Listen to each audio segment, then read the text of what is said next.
আসসালামু আলাইকুম। আজকে আমরা নবম দশম শ্রেণী পরিমিতির একটি এমসিকিউ সমাধান করব। প্রশ্নটি বরিশাল এবং রাজশাহী বোর্ডে 2022 এবং 15 সালে এসেছে। প্রশ্নে একটি ত্রিভুজ দেওয়া আছে এবং ত্রিভুজের দুইটি বাহুর দৈর্ঘ্য দেওয়া আছে এবং তাদের অন্তর্ভুক্ত একটা কোণ দেওয়া আছে 60 ডিগ্রি। বলছে ত্রিভুজটির ক্ষেত্রফল কত বের করো।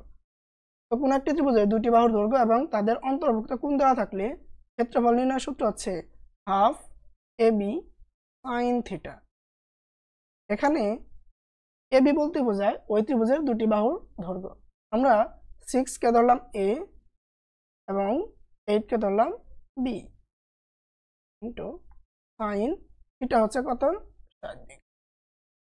ওকে, 2 দ্বারা 6 কে কাটলে কত আসে 3 আর 8 গুণ করলে কত 24।